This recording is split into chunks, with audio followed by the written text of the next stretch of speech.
My dear all students, welcome in my video lecture session. जैसा कि पहले हम लोगों ने डिस्कस कर रखा था कि किन किन शेप, लाइन और उसके मूवमेंट के बारे में कैप्चर इस हम लोगों ने काफ़ी डिस्कस किया था, इन विषयों पर बात किया था। और अभी मैं जो बात कर रहा हूँ उसको आगे बढ़ाते हुए मैं उसमें मूवमेंट की बात कर रहा हूँ। तो ये मूवमेंट क्या है, इस मूवमेंट का यूज़ क्या है, यही विषय को जानकारी आज हम इस पर विषय पर बात करेंगे। मूवमेंट की अगर बात करें तो मूवमेंट में आप देख रहे हैं कि यहाँ पर कुछ तस्वीरें हैं जिसमें कि हॉर्स राइडिंग कर रहे हैं, कुछ हॉर्स के क्लोजअप शॉट्स हैं, एक जो है वो सी सर्फ कर रहे हैं, फिर उसके बाद एक कार रेसर है। तो ये जो अलग अलग मूवमेंट है, ये अलग अलग जो मूवमेंट है उसके टेक्सचर्स, उसके शेप, उसके कलर, सारी चीज़ बदल गए हैं। अब जो आप ये हॉर्स राइडिंग में देखेंगे, जो ये घोड़ा दौड़ रहा है, हॉर्स दौड़ रहा है, इसकी जो जंपिंग है उसमें एक हॉर्स एक रेक्टेंगल शेप में है, और ये भी एक रेक्टेंगल शेप में है। ये यहाँ से अगर आप कट करेंगे तो एक रेक्टेंगल शेप में स्ट्रेस किया गया है। यहाँ पर लाइट कलर्स के थ्रू जो है वो चीज़ें जो है डेप्थ दिखाई गई है। इसके बाद जो पीछे का एरिया है थोड़ा बहुत ब्लर हो गया है, इससे ये साफ पता चल रहा है कि ये घोड़ा जो है बहुत तेज दौड़ रहा है। इसके बाले जो है उसके मूवमेंट में है, मूवमेंट में दिखाए गए हैं। इसके जो घोड़े के जो ये हॉर्स के जो लेग हैं उसके मूवमेंट है दिखाए गए, एक आगे की ओर है, एक पीछे की ओर है, और दोनों पैर जो है वो पीछे की ओर है। यानी ये जो बेंड है, लेग बेंड है, ये इसी से पता चलता है कि ये घोड़ा कितनी तेजी से दौड़ रहा है। अब सवाल उठता है कि हमें ऐसे मूवमेंट को दिखाने की ज़रूरत क्या है। तो जब आप फोटोग्राफी करते हैं या आप जब उसका कंपोजिशंस करते हैं, तो ये आपको ध्यान में रखना चाहिए कि अगर हम जिस तरह के अगर कोई हॉर्स राइडिंग कर रहा है या कोई घोड़ा घोड़ा दौड़ रहा है, तो उस घोड़े को दौड़ते हुए या कार रेसिंग में या कोई इस तरह की चीज़ें कि उसमें एक मोशन होना चाहिए।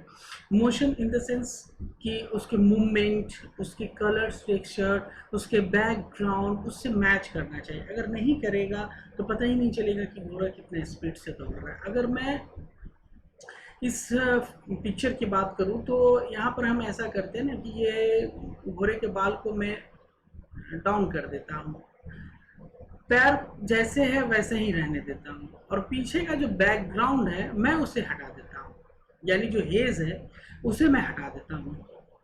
तब आप इसे जज ही नहीं कर पाएंगे कि ये घोड़ा दौड़ रहा है या खड़ा है। ये सिर्फ होगा कि घोड़ा अपने जमीन से पैर उठा रखा है। तो इसलिए जो मोमेंट पिक्चर्स जब आप कैप्चर्ड करते हैं तो इस बात का हमेशा ध्यान रखा जाता है कि आप उसके जो फोरग्राउंड है, उसके जो बैकग्राउंड है, उसके बाद उसके जो कलर हैं, उसके शेप हैं, उसके लाइन हैं, उन चीज़ों को भी माइन्यूट ऑब्जर्व करें, तभी उसके एक्सप्रेशन दे पाएंगे। अगर नहीं आप इन सब चीज़ों का ध्यान रखेंगे तो ये आपके मूवमेंट, आपकी कंपोजिशन कंप्लीट नहीं हो पाएंगे। इस बात का हमेशा ध्यान रखिएगा। अगर मैं इस तस्वीर को लेती हूँ, तीसरी वाली फिगर को आप जब देखिए, जहाँ मेरा कर्सर जो है बार बार मूवमेंट कर रहा है, ठीक है, तो ये आप इस फिगर में देखेंगे जो सी सर्फिंग कर रहा है वो एक वर्टिकल लाइन में वो उसको रखा गया है, और जो पीछे का जो सी है बहुत एक बड़े आकार में पानी का रूप ले चुका है। इसके बाद जो है उसका जो मूवमेंट है, ये नी जो है आगे की ओर बेंड है, हाथ जो है एक बैलेंसिंग फॉर्म में एक 90 डिग्रीज में है और एक जो है 130 डिग्री में है। या तो ये 160 170 के डिग्री की पर इसका हाथ है। तो ये जो बेंडिंग है, यही बेंडिंग पोजीशन हमें बताता है कि ये जो है वो भी वर्टिकल लाइन में, ये हमें बताता है कि ये सी सर्फिंग कर रहा है। अदरवाइज अगर आप इस फिगर को थोड़ा सा थोड़ा सा अगर ये कर ले, टिल्ट कर दे, यानी वर्टिकल हॉरिजॉन्टल इसको वर्टिकल कर दे, तो आपको लगेगा ही नहीं कि ये सी सर्फ कर रहा है। ये आपको ऐसा लगेगा कि ये जो है खड़ा है और कोई मूवमेंट, कोई एक्शंस दे रहा है। लेकिन जैसे ही आप देखेंगे कि इसको वर्टिकल कर देंगे तो उसमें एक मूवमेंट आ जाता है। अच्छा, इसके बैकग्राउंड जो है वो बैकग्राउंड भी जो है वो हमें इस बात को दिखा रहा है कि ये सी सर्फिंग बहुत तेजी से करते हुए आ रहा है। जो उसके जो पीछे के हेजनेस है, जो पानी का जो एक बहाव है, जो पानी के जो फोर्सेस हैं वो भी उसी हिसाब से कैप्चर्ड किए गए हैं ताकि जो हमारा सब्जेक्ट है वो लगे कि वो मूवमेंट कर रहा है। इसके अलावा यहाँ ये तो फिगर आप बहुत ही इम्पॉर्टेंट है, मतलब इस फिगर में देखिए, इस फिगर में एक हारमोनियम है और हारमोनियम कोई बजा रहा है, लेकिन आपको उसको उंगली नहीं दिखाई दे रही, ये मूवमेंट है। तो इस मूवमेंट को जो कैप्चर किया गया है वो बजाते हुए का कैप्चर किया गया है, यानी हारमोनियम कोई जो है व्यक्ति बजा रहा था और उसी समय कैप्चर किया है। जो लाइट के सोर्सेस हैं वो बहुत ज़्यादा है, बहुत ज़्यादा नहीं, ज़्यादा है, ठीक है। और जो हाथ का मूवमेंट वो आपको नहीं दिख रहा है, ये देख रहे हैं, ये ऐसा लग रहा है कि आपको ये कोई खाली खाली है। आप जैसे आप अपने जो हमारे छत के, मैं दिखा तो नहीं सकता हूँ, कैमरा नहीं जा पाएगा, लेकिन आप अपने घर में भी देख सकते हैं कि सीलिंग फैन में 3 या 4 पंखी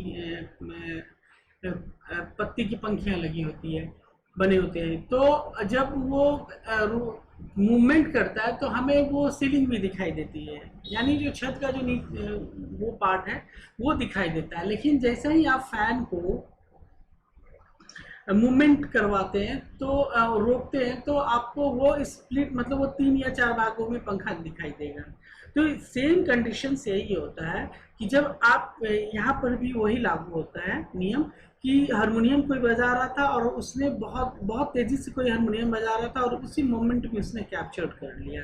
हाँ, अब ये बात ये है कि आप कैप्चर तो कर लिया, लेकिन उसकी जो मूवमेंट है, स्पीड की मूवमेंट है, वो कहीं से यहाँ पर उस हिसाब से नहीं दिख रहे हैं। लेकिन आप माइन्यूट जब ऑब्जर्व करेंगे तो आपको पता चल जाएगा कि अच्छा, यहाँ पर जो है ये व्यक्ति जो है बहुत जल्दी से हारमोनियम बजा रहा था। उसी तरह से आप जब इस फिगर को देखते हैं तो इस फिगर में भी इस फिगर में एक कार है और कार के दोनों साइड जो है ब्लर है। तो ये कार का जो, ये कार तेजी से चल रहा है या नहीं चल रहा है ये मायने नहीं, ये पता ही नहीं चलेगा आपको फोटोग्राफी में जब तक कि आपके बैकग्राउंड का पोजीशन क्या है। अगर बैकग्राउंड वहां पे अगर जो ब्लर है, हेज दिख रहा है हम लोगों को, उसे हटा दिया जाए और इस हेज को हटाकर यहाँ पर कोई स्टिल फोटोग्राफी डाल दिया जाए एकदम स्टैटिक, तो आपको पता चलेगा ये तो कार रुकी हुई है।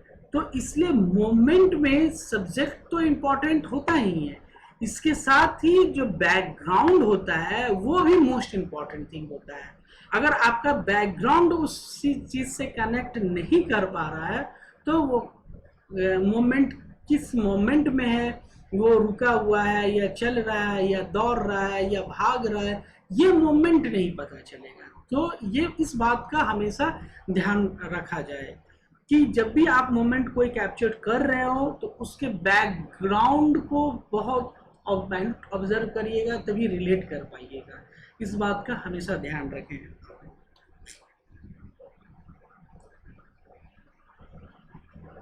वही है element and principle in photography composition. The element and principle are used in making photographs, not just taking photographs. You have to know and understand the element and principle of art to see them all around you and capture them in your photos. ठीक है, तो ये चीजें हो जाती है। A factored, a composed shot।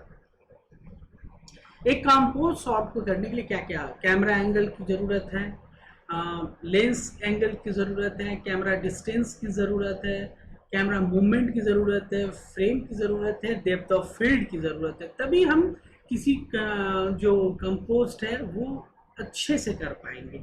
यानी एक विजुअल कंपोजिशंस को कंप्लीट करने के लिए हमें कैमरा एंगल की भी ज़रूरत पड़ेगी, लेंस का जो एंगल है वो भी हमें हमारी ज़रूरत है, कैमरा डिस्टेंस यानी सब्जेक्ट और कैमरे से कितने डिस्टेंस है वो भी, कैमरे की हाइट से हमारा कंपोजिशंस जो है वो होगा, कैमरा मूवमेंट से हमारा कंपोजिशंस कंप्लीट होगा, फ्रेम से कंप्लीट होगा और डेप्थ ऑफ फील्ड से होगा। तो एक विजुअल कंपोजिशन को कंप्लीट करने के लिए हमें कितने चीज़ों की ज़रूरत होती है। जैसा कि हमने पिछले लेक्चर में भी हम लोगों ने बात किया था और डिस्कस किया था कैमरा को लेकर, कैमरा के lens, aperture, camera angle, camera shots is very important. अगर कैमरा एंगल आपका सब्जेक्ट के अनुसार यानी जो आपका स्क्रिप्ट है और जो सब्जेक्ट है उसके अनुसार आपने कैमरा एंगल को नहीं दे पाया है तो हमारा वो सब्जेक्ट निकल के नहीं आ पाएगा। जो हम चाहते हैं सब्जेक्ट, जो हम थीम देना चाहते हैं वो थीम नहीं निकल पाएगा। इसलिए it is very important for camera angles in composition, video composition. तो इसलिए कैमरा एंगल बहुत ही ज़रूरी होता है। इसको जानने के लिए, समझने के लिए आप थ्योरेटिकल तौर पे तो आप पढ़ ही रहे हैं, लेकिन आपको एक प्रैक्टिकल भी सेशन करना पड़ेगा। खुद ही करिए, मोबाइल है तो मोबाइल से कर सकते हैं, या घर में कोई ऐसा कोई कैमरा है छोटा सा जिसके के थ्रू आप इस पर प्रैक्टिस कर सकते हैं। अगर ये चीज़ों की प्रैक्टिस नहीं है तो आप एक अच्छे कंपोजिशंस को नहीं ले सकते हैं। सामान्य तौर पर ये देखा जाता है जो स्क्रिप्ट होता है कुछ भी एंगल डाल दो, कुछ भी शॉट डाल दो, तो आप डालने के लिए डाल देंगे और वो कोई ना कोई शॉट्स और एंगल बन ही जाएगा। लेकिन अगर जब आप कोई स्क्रिप्ट के अकॉर्डिंग अगर आप कैमरा एंगल्स को सेलेक्ट करते हैं तो वो एक सब्जेक्ट और मीनिंगफुल और सब्जेक्ट निकल कर आएगा। तो इससे इस बात का पता चलेगा कि हमारा सब्जेक्ट कितना इफेक्टिव है, हमारा जो कैरेक्टर है वो कितना इफेक्टिव है। आप फिल्मों में देखते होंगे या बहुत सारी फिल्मों में देखते होंगे कि अगर कोई टशन वाली चाल है या बहुत कोई भारी भरकम है तो उसे लो एंगल से दिखाया जाता है ताकि उसके जो मूवमेंट हैं, उसके जो एक्सप्रेशन है, उसके चलने के, उसके बोलने के, वो सारा जो है वो बहुत ही डोमिनेंट फॉर्म में दिखे। इसलिए लो एंगल्स का यूज़ किया जाता है। तो कैमरा एंगल कोई एक छोटी सी मतलब में मतलब इम्पॉर्टेंट है, लेकिन इसको हल्के में मत लीजिएगा आप लोग। प्लीज़ आप लोग इसको प्रैक्टिस करिएगा, कैमरा एंगल को अलग अलग रूप से शॉट्स करके डिफरेंट एंगल, डिफरेंट शॉट्स को शूट करें, इसको प्रैक्टिस में लाए, तभी आप एक परफेक्ट कैमरा एंगल बना सकते हैं किसी भी कंपोजिशन के लिए। अगर नहीं है तो आप फिर सब्जेक्ट के अकॉर्डिंग कैमरा एंगल दे ही नहीं पाएंगे, तो सब्जेक्ट आपका निकल ही नहीं पाएगा। आपका सब्जेक्ट कह रहा है कुछ और बना रहे हैं एंगल कुछ और, तो ये बहुत इंपॉर्टेंट होता है। अब लेंस एंगल है तो लेंस एंगल भी बहुत इंपॉर्टेंट होता है। लेंस के बिना तो कैमरा मतलब कह सकते हैं कि बहुत ही अधूरा है। जैसे हमारा बॉडी आँख के बिना हम लोग अंधे हैं, उसी तरह कैमरा में लेंस के बिना जो है कैमरा का कोई जो है अस्तित्व ही नहीं है, कोई इम्पोर्टेंस ही नहीं है। इसलिए सब्जेक्ट को इन्हांस बनाने के लिए, उसकी क्वालिटीज़ को बहुत बेहतर बनाने के लिए हमें लेंस की ज़रूरत पड़ती है। और लेंस एक ऐसा चीज़ होता है क्योंकि हमारे सब्जेक्ट को, हमारे कैरेक्टर को, हमारे कलर करेक्शंस को, सारी चीज़ों को परफेक्टली रिकॉर्ड करता है। इसलिए लेंस एंगल बहुत इंपॉर्टेंट होता है। कैमरा डिस्टेंस, हमारा सब्जेक्ट से कैमरा की डिस्टेंस कितनी है, ये मोस्ट इम्पॉर्टेंट थिंग है। अगर ये नहीं पता है तो हम फिर एंगल भी नहीं ले सकते हैं, लेंस का एंगल नहीं ले सकते हैं। हम जो कैरेक्टर है उस कैरेक्टर के मूवमेंट की चारों तरफ नहीं घूम सकते कि हमें कितने में बेंड करना है, 130 करना है, 60 करना है, 180 करना है, 90 करना है, ये कुछ जब पता ही नहीं होगा हमें तो हम अपने कैरेक्टर्स के इर्द गिर्द घूम ही नहीं सकते हैं। तो इसलिए हमें डिस्टेंस भी पता होगा। आप ऐसा कर सकते हैं कि यूट्यूब पे जो मेकिंग ऑफ फिल्म होता है उसमें देखेंगे कि वो लोग इंच टेप रखते हैं और वो कैरेक्टर और कैमरे की दूरी नापते हैं कि कितनी दूरी पर है। तो ये जो दूरी, जो डिस्टेंस नापा जाए, जो मेजरमेंट किया जाता है, इसलिए किया जाता है कि कैरेक्टर को उतना स्पेस मिल सके उस कैमरे के अंदर। अगर बहुत उसको पता ही नहीं है कि हमारा कैमरा और सब्जेक्ट के बीच में कितनी दूरी है, तो हम कैमरे के मूवमेंट को आगे भी ले जा सकते हैं, पीछे भी ले जा सकते हैं, या कैरेक्टर जो है वो कैमरा के आगे भी आ सकता है और बहुत दूर भी जा सकता है। तो इस बात का ध्यान रखा जाए, इसलिए हमें कैमरा डिस्टेंस की जरूरत पड़ती है। अब कैमरा हाइट, आपका कैरेक्टर अगर ऐसा कहें कि बहुत छोटे हाइट का है और आप कैमरा बहुत ऊंचा लगा दिए, ट्राइपॉड्स या जो भी जीप या ट्रॉली शॉट्स जो भी है, ये अगर आपने लगा दिया तो फिर आपका सब्जेक्ट परफेक्टली नहीं आएगा। इसलिए कैमरे की हाइट देना ज़रूरी होता है ताकि आप परफेक्ट जो एक कह सकते हैं कि फ्रेम बनता है वो फ्रेम बनेगा, जिससे कि वो पूरी तरह से जो है कंपोजिशन अच्छे से तैयार हो सके। कैमरा मूवमेंट तो हम लोगों ने शुरू में ही बात किया था कैमरा मूवमेंट को लेकर कि कैमरा मूवमेंट कितना इम्पोर्टेंट है। अगर कैमरा मूवमेंट नहीं है तो फिर मोशन, इमोशंस जो कैरेक्टर है उसमें नहीं आएगा। एक जो फिल्म का रिदम है वो नहीं मिल पाएगा, एक फिल्म में जो एक कंसिस्टेंसी है वो नहीं मिल पाएगा। इसलिए कैमरा मूवमेंट बहुत ही ज़रूरी होता है ताकि हमारा सब्जेक्ट जो है एक स्मूथली रन करे, ताकि हम जो है किसी एंगल से या जो भी लेंस एंगल है उसको हम दिखा सकें। इसलिए कैमरा मूवमेंट के लिए हम अलग अलग डिफरेंट टूल टेक्निक्स का यूज़ करते हैं, जैसे जीप है, डॉली है, ट्राइपॉड है। तो इस तरह से बहुत सारी चीज़ें होती हैं जिसके थ्रू जो है हम कैमरा को मूवमेंट कराते हैं और पिक्चर्स को रिकॉर्ड करते हैं। इससे क्या होता है कि जो सीन होता है, जो शॉट्स होते हैं, बहुत उसमें इमोशन होते हैं।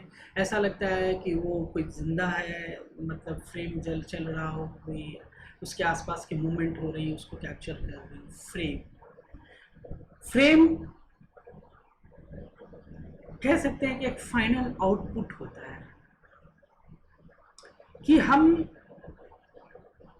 जैसे हमें जितने विंडो में देख रहे हैं, इट इज़ माय फ्रेम, और इसी फ्रेम में हमें हर चीज़ को डिज़ाइन करना है। हमारा बैकग्राउंड कैसा होगा, हमारा फोरग्राउंड कैसा होगा, हमने आगे टिकर चलाया, आगे अपना नेम प्लेट दिया, आगे बीवीडी का लोगो दिया क्योंकि बीवीडी का हम सेशंस तैयार कर रहे हैं। इसके अलावा हमने वहाँ पे अपना एक CF लोगो दिया। तो फ्रेम एक आउटपुट होता है जिसमें कि सारी चीज़ों का मिश्रण होता है, यानी कॉम्बिनेशंस होता है, मिक्सचर होता है। ऐसा नहीं है कि सिर्फ हम लाइन पर काम कर लिए हो गया, नहीं। फ्रेम में हर चीज़ का कलर को ध्यान में रखा जाता है, कैमरा एंगल को, कैमरा शॉट्स को, फिर उसके बाद कैमरा मूवमेंट को ध्यान में रखा जाता है, फिर सिनेमेटोग्राफी को भी बहुत ध्यान से रखा जाता है। उसके बाद कैरेक्टर जो है वो उसके मूवमेंट को भी स्पेस दिया जाता है कि आप इस फ्रेम से बाहर नहीं आएंगे। तो फ्रेम बहुत इम्पॉर्टेंट होता है, और उस फ्रेम में एक फ्रेम में जो कह सकते हैं कि उस सब्जेक्ट के सब्जेक्ट जो हम दिखा रहे हैं उससे रिलेटेड चीज़ें ही पीछे होंगी। अब मान लिया जाए कि मैं एक थाने का पुलिस थाने का जो है मैं एक फ्रेम बना रहा हूँ कि एक मूवमेंट है फ्रेम का, और उस फ्रेम में हमने क्या किया कि पुलिस आगे में रखकर पीछे जो है वो हमने क्या किया, स्कूल डाल दिया। तो हम तो थाना दिखा रहे थे बाहर से, अंदर से स्कूल है, तो जो फ्रेम है वो फ्रेम पूरा उलट पुलट हो जाएगा। तो क्योंकि क्या सामने वाला तो समझेगा कि थाना के अंदर स्कूल चल रहा है फ्रेम। तो उस फ्रेम को, कंपोजिशंस को सही करने के लिए बहुत ज़रूरी होता है कि हम फ्रेम को सही तौर पर उसको कंपोज करें। हमारा फ्रेम में सब्जेक्ट कहाँ होगा, कैमरा एंगल कौन सा होगा, डेप्थ ऑफ फील्ड क्या होगा, कैमरा डिस्टेंस कितनी होगी, कैमरा की हाइट कितने होंगे, ये तमाम चीज़ों को ध्यान में रखा जाता है। हमारा शटर स्पीड कितना होगा ताकि हमारा फ्रेम आउट ऑफ फ्रेम ना हो जाए। ये हमारा जो कह सकते हैं कि फाइनल, जैसे आप एक एग्जांपल ही ले लीजिए, जैसे हम लोग फोटोग्राफी करते हैं और फोटोग्राफी में हम लोग क्या करते हैं, सबसे पहले कि हम अपने दोस्तों का या अपने फैमिली मेम्बर का मोबाइल से फ़ोटो लेते हैं।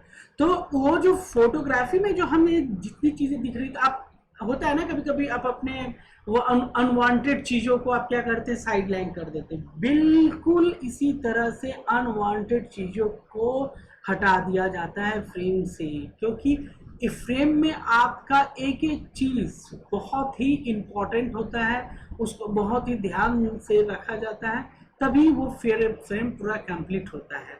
और वो फ्रेम एक तरह से कह सकते हैं कि कंपोजिशन होता है सारी चीज़ों का। अब डेप्थ ऑफ फील्ड, यानी डेप्थ ऑफ फील्ड जो है ये सारी चीज़ों का मिश्रण है।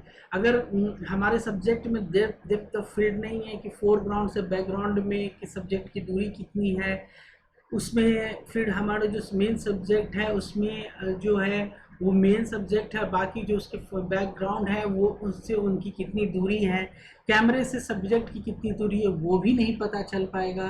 तो ये इसलिए डेप्थ ऑफ फील्ड भी बहुत ज़रूरी होता है कि हम डेप्थ ऑफ फील्ड को बनाएं।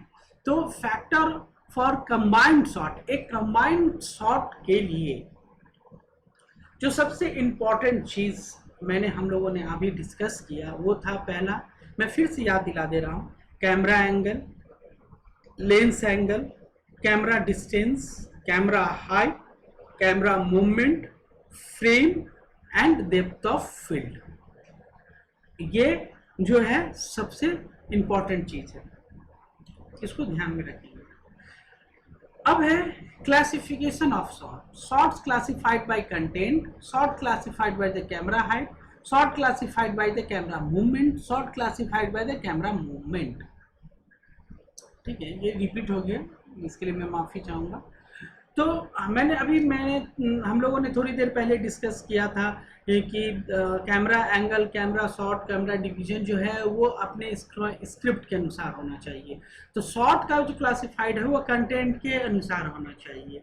इसलिए बहुत इंपॉर्टेंट होता है कि आप जो भी शॉट बना रहे हैं वो शॉट्स क्या है, वो किस जो आपका कंटेंट है वो किस रिलेशन में, किस संदर्भ में ये कंटेंट कहा जा रहा है या बोला जा रहा है या दिखाया जा रहा है।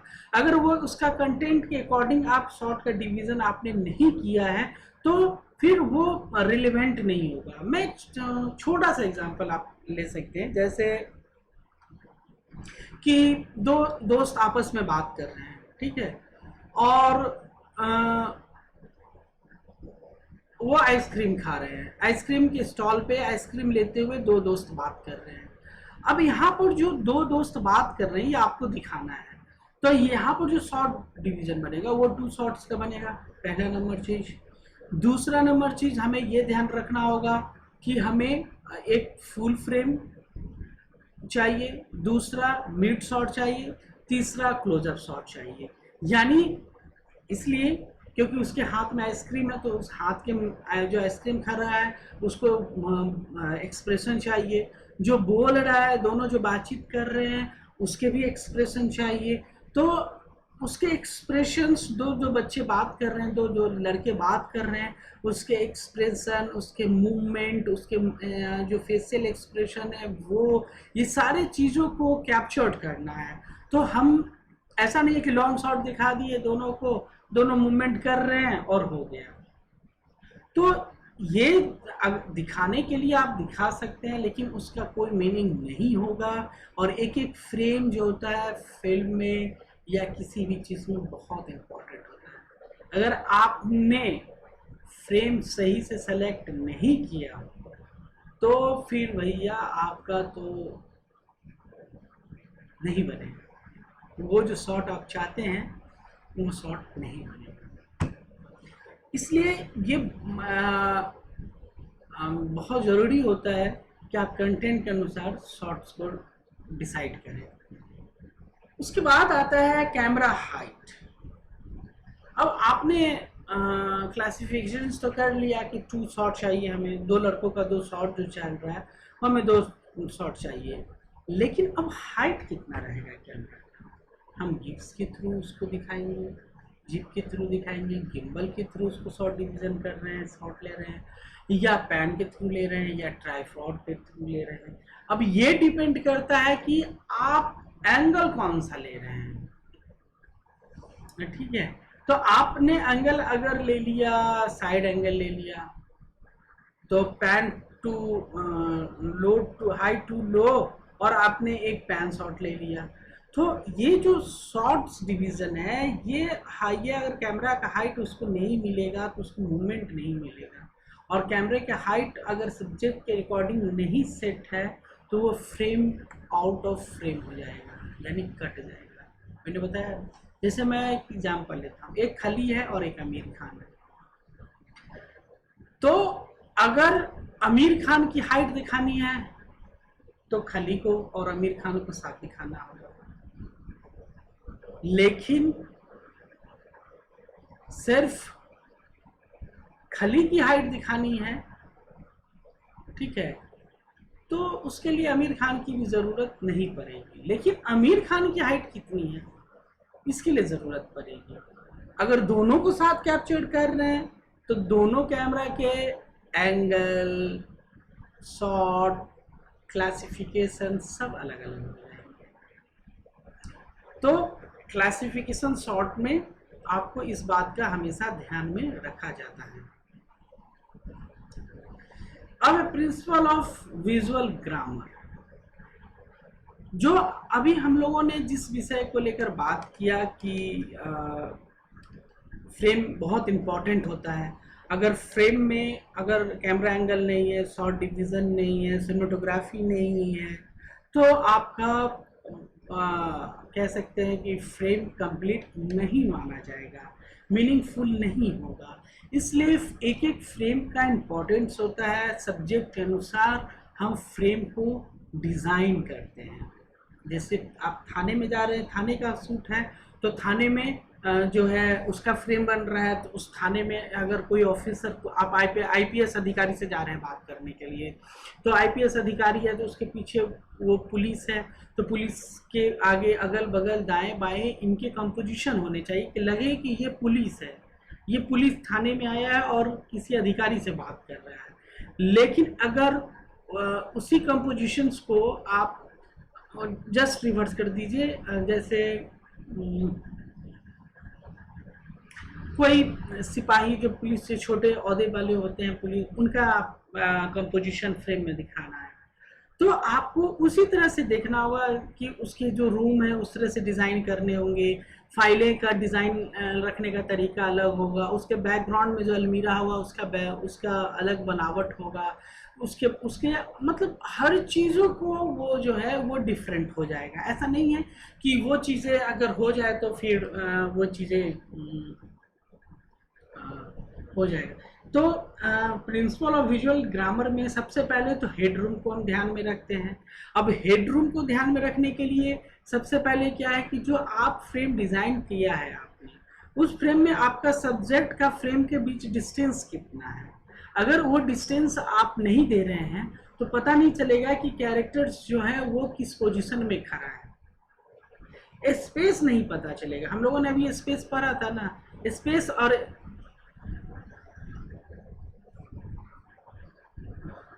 स्पेस पढ़ा था, तो स्पेस में वो एक कह सकते हैं कि एक कंपोजिशन से एक जो होता है वो दिखता है कि हमारा सब्जेक्ट कितना है।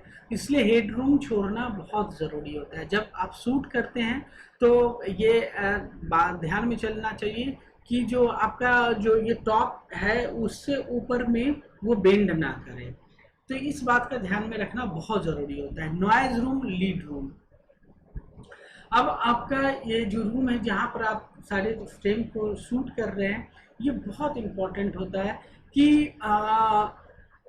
वो रूम बहुत ही कैसे वहाँ नॉइज ना हो, कोई साउंड ना हो, पॉल्यूशन ना हो, कोई साउंड टाइप के क्रिएट ना हो जिससे कि आपको शूट करने में दिक्कत हो। 180 डिग्री यूज, यानी 180 डिग्री तक के आप ग्रामर्स को यूज कर सकते हैं।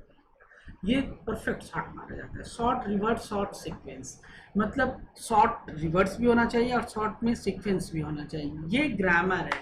अगर ये 4 बातों को ध्यान में रख लें तो आई थिंक आपको कहीं भी कोई दिक्कत नहीं होगा। प्रिंसिपल ऑफ विजुअल ग्रामर, ये विजुअल ग्रामर मतलब आप उसके ग्रामर्स के थंब हैं, head room, nose room, 180 degree rules, shot reverse and shot sequence. अगर ये 4 रूल को फॉलो करते हैं तो आपका परफेक्ट जो एक फ्रेम है वो परफेक्ट फ्रेम बनकर आएगा।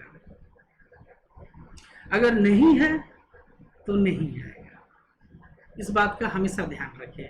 इसलिए जब आप फ्रेम बनाते हैं तो उस फ्रेम में line, shape, texture, colour, combination, सारी चीज़ों को आपको ऐड करना पड़ेगा, वरना आप उसको फ्रेम को सही से नहीं दिखा सकते। और फ्रेम अगर सही नहीं है तो आप उसमें कुछ नहीं कर सकते हैं। इसलिए फ्रेम बहुत इम्पोर्टेंट होता है, अगर नहीं है तो आपको बहुत दिक्कत होगी। एंड करने से पहले मैं आपको फिर से रिवाइंड कर देता हूं कि आज हम लोगों ने किन किन वीडियो, पहली बात अभी हम लोगों ने लास्ट चर्चा किया वो था विजुअल ग्रामर का चर्चा किया। हम लोगों ने डिस्कस किया कि क्या क्या इंपॉर्टेंट है, head room, nose room, 180 degree rules, shot reverse and shot sequence. इसके बाद क्लासिफिकेशन ऑफ शॉर्ट्स पर भी हम लोगों ने बात किया कि शॉर्ट्स जो कंटेंट के अनुसार डिवीजन होना चाहिए, कैमरे की हाइट होनी चाहिए, ये सारी चीज़ें होनी चाहिए। इसके बाद factor for a composed shot, यानी camera angle, lens angle, camera distance, camera height, camera movement, frame and depth of field, ये तमाम चीज़ें होना बहुत ही ज़रूरी होता है। अगर इन सब चीज़ों में से नहीं है तो आप एक अच्छा फ्रेम नहीं बना सकते। इसलिए कैमरा एंगल भी इम्पॉर्टेंट है, लेंस एंगल भी इम्पॉर्टेंट है, कैमरा डिस्टेंस भी इम्पॉर्टेंट है, कैमरा हाइट भी इम्पॉर्टेंट है, कैमरा मूवमेंट भी इम्पॉर्टेंट है, फ्रेम भी इम्पॉर्टेंट है और डेप्थ ऑफ फील्ड भी इम्पॉर्टेंट है। इसलिए इस बात का हमेशा ध्यान रखें। और सबसे बड़ी बात है कि हम लोग पढ़ाई तो कर ही रहे हैं, इसके साथ आप लोगों से रिक्वेस्ट है कि आप लोग इसे घर पर थोड़े थोड़े एंगल्स में उसको शूट करिए, छोटे छोटे सब्जेक्टों को लेकर। अगर कोई परेशानी आती है तो हमारा स्क्रॉल नंबर है ही, स्क्रॉलिंग पे चल रहा है, हमारा नाम, हमारा ईमेल आईडी पर भी हमें कांटेक्ट कर सकते हैं। Elements of principle of photography composition, ये मूवमेंट पर हमने बात किया। तो मूवमेंट, तो ये सारे चीज़ों का होना बहुत ही आवश्यक है। अगर ये नहीं है तो आप समझ लीजिए कि इस फोटोग्राफी नहीं कर सकते हैं। एक चीज़ मैं जो ये कहना चाहूँगा कि आप पढ़ाई के साथ साथ घर पर भी थोड़ा बहुत प्रैक्टिस करिए। आपके पास कैमरा होंगे, कैमरा जैसा भी कैमरा हो, इट डजेंट मैटर कि वो कैमरा का लेंस जो है क्वालिटी बहुत अच्छी है, प्रैक्टिस करिए। प्रैक्टिस अगर नहीं करेंगे तो ये चीज़ें जहन में नहीं आएंगी। छोटे छोटे क्लिप बनाइए, छोटे छोटे मूवमेंट्स को, पहले जितने भी एंगल हैं उस एंगल्स को उस एंगल से कैप्चर करिए। लो एंगल से है तो लो एंगल से 5 फोटोग्राफी करिए। अगर हाई एंगल से ले रहे हैं तो हाई एंगल के 10 फोटोग्राफी ले लीजिए। Side angle, close up shot, mid shot, long shot, extreme long shot, ये सारे जितने भी हैं, अगर इसको आप प्रैक्टिस करते हैं तो डेफिनेटली आपको एक सबक मिलेगा, एक कहते हैं ना कि फिल्म के बारे में एक सेंस डेवलप होगा। तो इसलिए आप हमेशा प्रैक्टिस करते रहिए। प्रैक्टिस करने से बहुत चीज़ें, कॉन्सेप्ट क्लियर होता है। ये तो हम लोग स्टडी कर ही रहे हैं, इसके अलावा भी हमें उन सब तमाम चीज़ों को भी स्टडी करना चाहिए जो चीज़ें हमारे लिए बहुत ही आवश्यक है। अगर हम इसको प्रैक्टिस नहीं करते हैं तो फिर हम चीज़ें साइफर हो जाती हैं। अब जैसे हम लोगों ने कैमरा पढ़ा, तो कैमरा में जो कैमरा के मूवमेंट है, अब मूवमेंट में type of angles, type of shots, ये सारी चीज़ों को आप वन बाय वन करके आप उसको देखिए, उसको कैप्चर करेंगे, तभी आपके जो दिमाग है, सोचने समझने की क्षमता है, वो क्लियर हो पाएगा। अगर नहीं है तो नहीं हो पाएगा। इसलिए आप लोग से रिक्वेस्ट है कि आप लोग घर पर भी इसको प्रैक्टिस करिए, बहुत इम्पोर्टेंट है। आज के लिए, इस सेशन के लिए फ़िलहाल बस इतना ही। अगले सेशन में मैं फिर लेकर आऊँगा आपके को साथ बहुत रोचक और नई कहानियों के साथ। मतलब कहानी तो नहीं है, लेकिन आई मीन एक नए सब्जेक्ट के साथ हम लोग आएंगे, फिर उस पर बात करेंगे, डिस्कशन करेंगे, और कितना इम्पोर्टेंट है टेलीविज़न जर्नलिज्म के लिए, प्रोडक्शंस के लिए, इस पर भी बात करेंगे। तब तक के लिए हमें दीजिए इजाज़त। धन्यवाद।